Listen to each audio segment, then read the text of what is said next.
Pessoal, bom dia! E aí, tudo bem com vocês? Espero que todo mundo esteja bem. Espero que todo mundo esteja acordando aí bem devagarzinho, né? Tomando o seu café para assistir mais um videozinho do tio Hugo, beleza?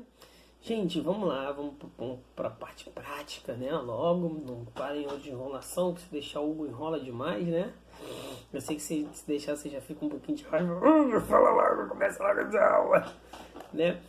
E aí, até porque a gente já está na terceira aula sobre Era Vargas, né? É um dos períodos um dos maiores e mais importantes períodos do Brasil. E é por isso que eu estou demorando um pouquinho, mas hoje eu prometo que a gente termina, galera. Então vamos lá. Na linha do tempo, a gente está falando sobre Era Vargas no início do Estado Novo. Então já expliquei para vocês como é que se dá o início do Estado Novo, né? Que a gente vai ter justamente uma ditadura do Vargas. Falei para vocês também no Departamento de Imprensa e Propaganda que ele que vai ser justamente o criador de toda uma ideologia varguista, né? De todo um pensamento, de toda uma estrutura, é tudo uma transformação cultural também no Brasil através justamente desse departamento de imprensa chamado DIP. E agora a gente vai ver um dos pontos mais importantes desse Estado Novo, que vai ser justamente chamado, né, economia, né? A gente vai ver, galera, né, uma das coisas mais importantes, que é o seguinte, né? O Brasil vai se transformar muito nesse período do Estado Novo. Por quê? O Vargas vem com toda uma ideologia para poder mudar o Brasil, né? Ele realmente queria fazer um Estado novo, né? Um Brasil novo. Se ele pudesse botar o nome lá, Brasil Novo, ele poderia, né? Ele queria justamente isso, mas aí ele pensou, não, vou botar Estado Novo, por quê? Né? Porque eu quero acabar com o antigo Estado das oligarquias no Brasil e criar um Estado novo brasileiro, industrializado, desenvolvido, né? E aí é justamente que ele apoia a economia brasileira. Ele vai criar na economia do Brasil justamente uma indústria de verdade, né? Uma indústria propriamente dita. Por quê? Aqui antes de Vargas, a gente tinha uma indústria. Tinha, mas as indústrias no Brasil eram muito pequenas, né? Em comparação às indústrias no resto do mundo. Né? O que vai acontecer? As indústrias no Brasil eram indústrias que eu tinha falado para vocês de alimentos, né, e de tecidos. Então eram indústrias de produtos baratos, né? Não tinha grande importância e contrapartida todo o resto a gente tinha que importar. Então a gente importava carro, a gente importava aço, a gente importava até papel. Né? Então Vargas ele cria, né, toda uma economia voltada para a indústria. E ele cria justamente várias empresas fundamentais para a construção justamente desse novo Brasil que surgia. Né? Então ele vai construir também a Companhia do Vale do Rio Doce, que vai explorar minério, vai construir, né, a Companhia Siderúrgica Nacional, ele vai construir também a FENEME, que é a Fábrica Nacional de Motores em Duque de Caxias, e a Siderúrgica em Volta Redonda, todos aqui no estado do Rio. Essa Companhia do Vale do Rio Doce vai explorar minério em todo o Brasil. Você vai ter a hidrelétrica também de São Francisco. Você vai ter grandes obras no Brasil nesse período, né? Porque ele queria justamente criar uma coisa chamada de indústria de base, né? O que são essas indústrias de base, né? São indústrias para criar outras indústrias, né? Da possibilidade de transformação. Por quê? Olha só, teria como eu construir máquinas e carros sem aço? Não. Para esse aço, o que eu preciso de? Minério de ferro. Né? E aí justamente entra a Vale do Rio Doce. Mas como que eu transformo tudo isso, né, em ferro? Né? Eu tenho um minério de ferro, tenho a fábrica, mas eu preciso de eletricidade, então vou lá e construo justamente uma hidrelétrica. Mas agora eu quero construir carros. E aí eu construo uma fábrica com motor, para motor, né? Só que para esse motor eu preciso de ferro. Então eu já criei toda uma cadeia de produção, por isso que é indústria de base. Só que a gente vai ver que essa economia, né, do período Vargas, ela é baseada em duas coisas e eu quero que vocês anotem aí, né? Coloquem assim: economia, né? Economia, Estado Novo, e embaixo eu quero que vocês busquem duas setinhas, né? Vocês podem anotar no próprio livro de vocês mesmos. Eu quero que vocês botem assim: capital nacional, e do lado puxem outra setinha, né, vindo lá de economia, e coloquem Estado, capital estatal. Por quê? Essas empresas que vão começar a surgir no Brasil nesse período, né, vão ser formadas do dinheiro privado das pessoas aqui do Brasil com o dinheiro do Estado, né? E ele vai criar várias empresas estatais, e essas empresas estatais também vão ser criadas em conjunto com outras empresas privadas aqui no Brasil, beleza? E é assim que ele vai balancear a economia do Brasil. Então, praticamente, com Vargas, o Brasil vai deixar de ser um país rural, onde plantava-se café, açúcar, né, para começar a transformar o Brasil num país industrializado propriamente dito. Então, ele pega uma economia do café, ele produz, ele queima muito café, né, para acabar com lá na crise de 29. O Brasil estava passando por uma grave crise econômica também, então ele queima muito café para que controlar o preço do café, começa a pegar esse dinheiro do café, né, dos impostos do café e investir em indústria, né? Ele pega também boa parte das pessoas que têm dinheiro aqui no Brasil para auxiliar na produção também de uma nova indústria no Brasil, né? E aí é nesse momento que o Brasil começa a se industrializar de verdade, beleza? Só que aí ao longo disso também surgiu um outro problema que já na verdade já existia ao longo do Brasil, que a gente até viu lá no início do bimestre passado, falando sobre movimentos sociais na República Velha, né? Que é justamente o que? As ideias do trabalhismo, né? As ideias dos movimentos sociais da revolução, da manifestação, né, operariada de 1917, porque o Brasil não tinha leis trabalhistas propriamente ditas. O Brasil é um país totalmente desregulamentado, então você não tinha ideia de salário mínimo, não tinha ideia também de horas de trabalho. Então, quem trabalhava nas fábricas nesse período, né, é muito parecido no Brasil com aquela na época da Revolução Industrial, não tinha basicamente regulamentação nenhuma.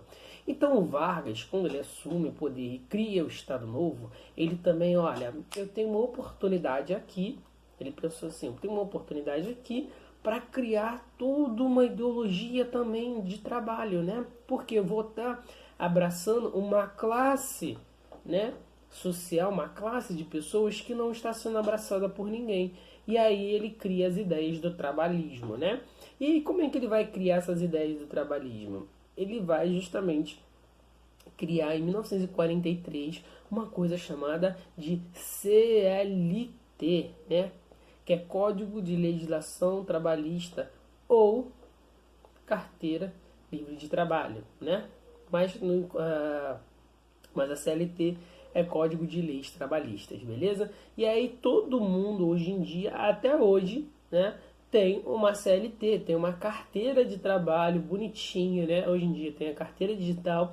E aí a gente, para ver quanto Vargas é importante, né? Ele que cria, a partir do governo dele, que se cria as leis trabalhistas no Brasil, né? Muito em comparação com as leis trabalhistas lá do governo italiano, beleza? E aí a gente vai ver o seguinte, né? O quanto que isso é importante, porque esse Código de Leis Trabalhistas vai justamente criar uma ideia de salário mínimo, beleza? Férias remuneradas, horário de trabalho, que você tem que trabalhar 8 horas por dia, ou então 44 horas por semana.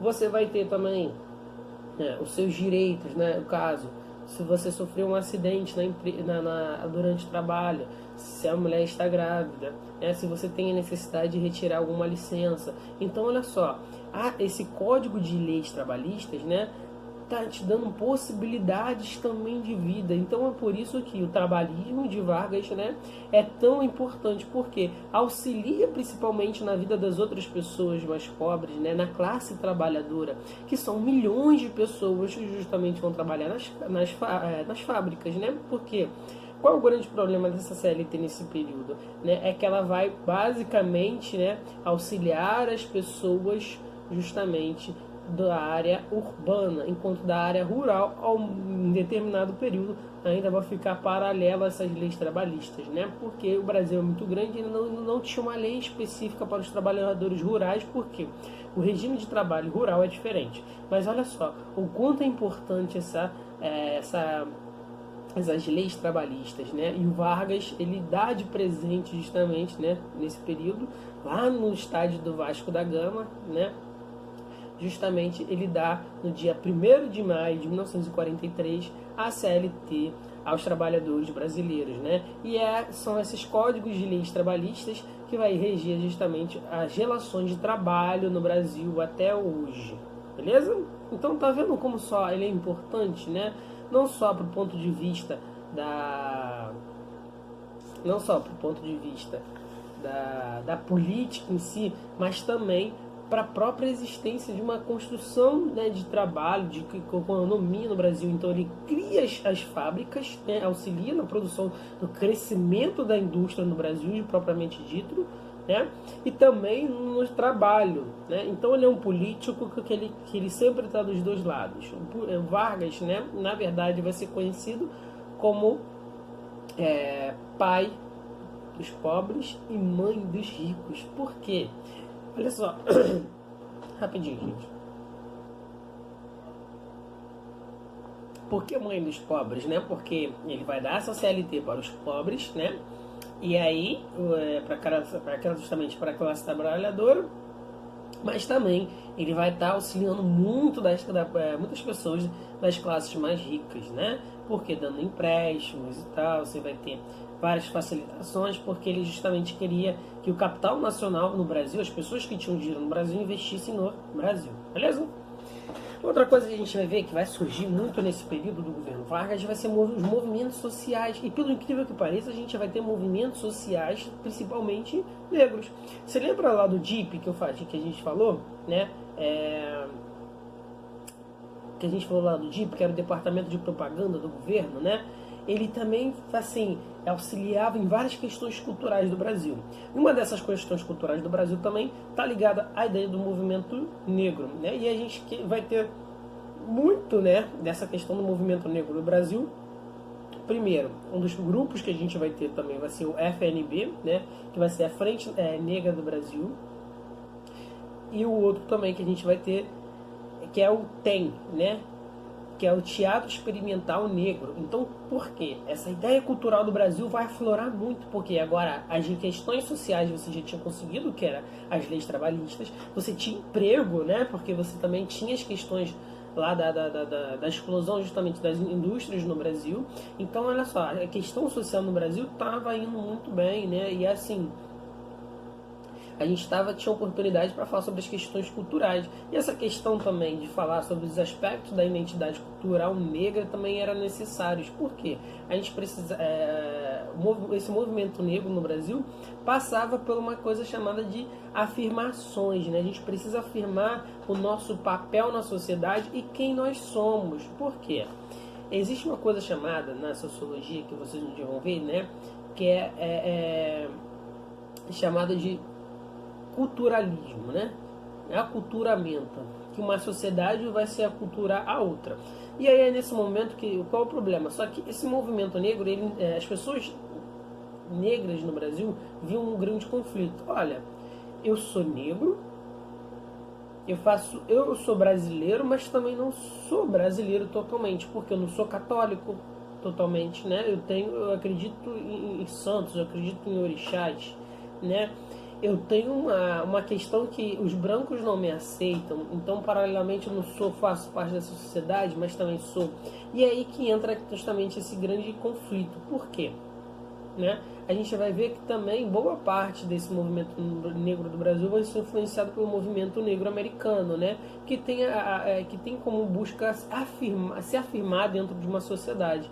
E aí eles conseguem se afirmar dentro dessa sociedade por esses movimentos negros, né? Que é pela essa frente nacional, pela essa frente negra brasileira, e também pelo TEM, que é esse teatro experimental negro. Por quê? É através do teatro que você demonstra justamente uma sociedade, uma cultura, né? Que você representa as pessoas que vivem numa sociedade. E aí que a gente tem que falar justamente nesse período o quanto também esse movimento negro, né? Quanto esse engajamento negro é importante, e a gente vai ter símbolos, né? Justamente surgindo nesse período do movimento negro no Brasil, né? E aí, se vocês que é difícil às vezes a gente lembrar, mas você tem vários símbolos negros, principalmente no teatro, principalmente na música, né? E aí também essa ideia desse movimento negro mais forte, né, justamente para acabar com aquela ideia também do negro estigmatizado, né, da mulher, aquela mulher ser toda, né, a ideia da mulher negra sexy e tal, né, ou então do homem negro malandro, né, e justamente as ideias desse movimento negro é justamente para acabar um pouco com essa imagem, né, e ver que, não, olha só, o negro tem uma imagem por si só, ele é uma pessoa, tem características, né? Somos pessoas importantes para a sociedade, né? E aí quando você coloca isso, você se afirma também numa sociedade. O último ponto, um dos mais importantes, é da gente falar também sobre justamente o Brasil na Segunda Guerra Mundial, né? Lembrando que a Segunda Guerra Mundial vai começar em 1939, então 9 anos depois que o Vargas assume o poder, né? 2 anos depois do início do Estado Novo, então você já estava na ditadura, né, no período mais ditatorial da era Vargas, e a gente vai ter o quê? O Brasil, no primeiro momento, ele não queria, né, assumir lados, por mais que o Brasil fosse justamente... o Brasil tivesse um presidente autoritário, né? Ele foi algumas características de fascismo nele, porque ele era autoritário, mas ele também fazia parte também de todo um movimento social, porque ele era abraçado também pelas classes sociais, pelas massas. Então você tem um pouquinho ali do fascismo. Mas também ele não gostava também do fascismo, porque ele perseguiu também o movimento integralista brasileiro, que era declaradamente fascista. Né? E aí o que ele faz? Durante esse período, início logo da guerra, né, ele se mantém neutro. Né? Ao longo do período da guerra, de 1939 a 1942, ele se mantém negro. Porém, os Estados Unidos, né, logo assim que ele está vendo que ele vai ter que entrar na guerra, né, o que ele começa a fazer? Ele cria uma coisa chamada de política da boa vizinhança. Por quê? Porque ele estava vendo que se os Estados Unidos não pegassem esses países, principalmente aqui da América do Sul, né, que são grandes países, o Brasil é um mega país, né, o quinto maior país do mundo, né, naquele período e até hoje, a gente ia ver que é o seguinte, que se os Estados Unidos não pegassem para si, né, o Brasil como aliado, ele poderia perder um território importante, porque do ponto de vista da estratégia, o Brasil é muito estratégico, né, do ponto de vista de alimentos, né, de fornecer alimentos para os outros países, ser muito próximo também, tanto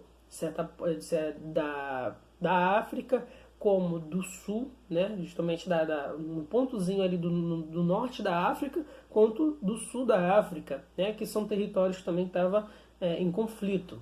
Então o que você vai ter? Né? O Brasil tem um ponto ali muito importante. E aí justamente que essa política de boa vizinhança dos americanos, né, de certa forma, começa a levar os brasileiros a mais próximos dos aliados, né, que vão ser justamente os Estados Unidos, Inglaterra, né, uma parte da França e a União Soviética.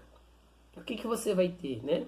Essa política de boa vizinhança, o Brasil se aproveita dela. Você lembra que eu falei lá de economia, né? Que o Vargas criou a empresa siderúrgica nacional, né? Que produzia aço. Só que é nesse período justamente da guerra que o Vargas vai conseguir o dinheiro para construir essa empresa. O que ele faz? Olha, eu aceito o acordo dos americanos, né? Os americanos queriam construir uma base militar aqui no Brasil, no Nordeste, e que acabam criando justamente essa base naval justamente lá em Natal, né? No estado de Natal, no Rio Grande do Norte. E aí o que eles acabam fazendo? Né? Em contrapartida, o governo brasileiro queria 20 milhões de dólares emprestado. E aí o governo americano, beleza, eu te empresto 20 milhões, e aí você deixa construir justamente a minha base aí, e você se torna um dos nossos aliados. O Vargas aceita e pega esse dinheiro para construir justamente a siderúrgica nacional. Tá vendo como o Vargas é esperto, né? O Vargas é malandro? E em 1942, o Brasil declara guerra ao eixo, né? A Alemanha, a Itália e o Japão. Beleza?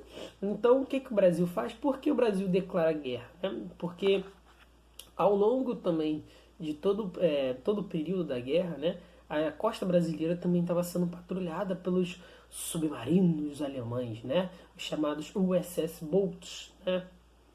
E aí o que você tinha? Um forte movimento, né? Principalmente de estudantes e de trabalhadores, né? Se manifestando com Vargas, olha, a gente não vai entrar na guerra, olha, nossos navios foram afundados, né? Teve diversos navios que foram afundados, você não vai fazer nada e tal. E aí, esses U-Boats, né? Esses grandes submarinos nazistas que batem justamente os grandes navios brasileiros, e aí é nesse momento que o Vargas entra na guerra para combater o eixo e cria uma coisa chamada FEB, que é a Força Expedicionária Brasileira, e justamente vai para a guerra lá na Itália. E aí, a semana passada, dia 8 de março, comemoramos 75 anos da libertação do fascismo e do nazismo, beleza? Porque é o dia da vitória no Ocidente, beleza? E aí é um dos grandes momentos da história, não só mundial, mas da história brasileira, porque você teve 25 mil brasileiros que combateram o fascismo e o nazismo lá na Europa, né, de forma com grande bravura, e é um dos grandes e mais importantes momentos, e a gente vai ver isso melhor lá quando a gente for falar sobre a Segunda Guerra Mundial. E aí, pra gente terminar, a gente tem que ver o fim do governo Vargas, né? Então, chega 1945, acaba a Segunda Guerra Mundial, né? Então, as ditaduras vão acabar. Só que isso vai começar a gerar um grande questionamento. Olha, o Vargas, ele é um ditador que lutou contra as outras ditaduras, né? Ele foi apoiado pela democracia. Olha, isso não faz muito sentido. Então, alguns grupos começaram a questionar isso, né? Até o próprio dos Estados Unidos começou a questionar isso. E aí os Estados Unidos fazem o seguinte, olha, eu acho que é melhor você, Vargas, abrir novas eleições, né? E aí um grupo político também resolve criar novas eleições. Só que o Vargas, vendo todo esse movimento que já estava acontecendo antes, ele cria alguns outros partidos, ele cria o PSD, né, que é o Partido Social Democrata, e cria também o PTB, né, que é o Partido Trabalhista Brasileiro, que são partidos que existem até hoje, para vocês terem ideia, né, com a importância justamente de Vargas, né? E aí ele, não, olha, a gente vai ter novas eleições e tal, todo mundo temia que Vargas desse um novo golpe, e ele vai lá, convoca novas eleições, ele não se torna candidato, mas ele apoia um candidato, né, que é justamente o Eurico Gaspar Dutra. E a gente vai ter justamente o Dutra se tornando presidente do Brasil nesse período e pondo fim justamente a essa era Vargas, beleza? E pelo incrível que pareça, o Vargas vai lá e dá de mão beijada pro Dutra justamente o Brasil de volta, né? Ele dá o espaço à democracia. Tá vendo como que esses pontos são interessantes? E é aqui que a gente dá o fim justamente à era Vargas. Gente, qualquer dúvida, espero que vocês perguntem lá no grupo, que eu tô aqui justamente para isso, beleza? Foi um forte abraço e um beijão para vocês.